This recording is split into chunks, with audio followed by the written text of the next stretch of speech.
That sweatshirt looks a little new, doesn't it?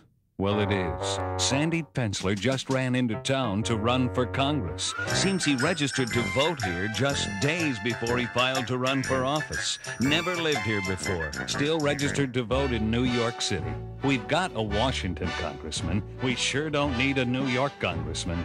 We need Dick Chrysler for Michigan, for jobs.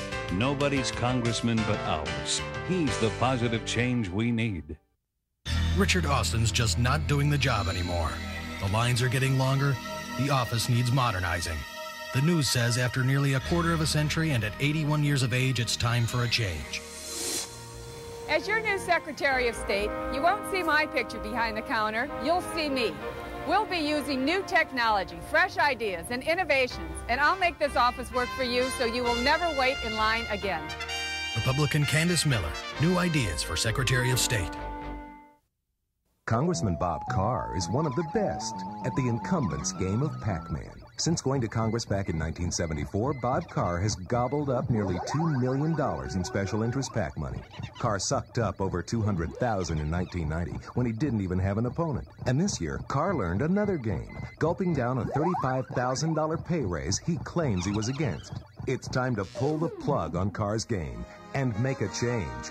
Dick Chrysler, he doesn't play the PAC game. Pat Gagliardi is fighting John Engler's efforts to reform state government every chance he gets. He's worked against Engler's welfare reforms and efforts to create jobs. Gagliardi even fought Governor Engler's proposal to cut property taxes. Sounds like Pat Gagliardi cares more about fighting John Engler than doing what's right for Northern Michigan. This is John Engler.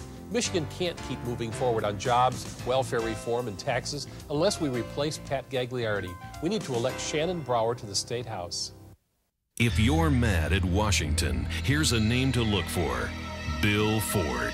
A 28-year incumbent, bounced checks that he voted to cover up. He's missed 1 out of every 5 votes in the last 2 years. And he says, "I know for a fact that the people I represent think I'm vastly underpaid." Underpaid?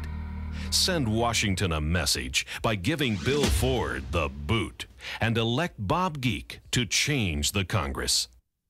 There she goes. In her first TV ad, Democrat Janet Rochford is already lying about Republican Clyde Letard. But what else would you expect from a professional politician? So what will she say next?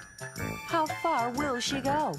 When you've been a politician for 20 years, it seems like lying and throwing a little mud is second nature. Send a message to Janet Rochford. No more mudslinging, no more lies. Elect Clyde Letard. Republican leadership we can trust. The following is a true story. Linda Millick and her son saved for years to buy a house from Ed LaForge. They made an offer and even gave LaForge a check to show they were serious. He accepted.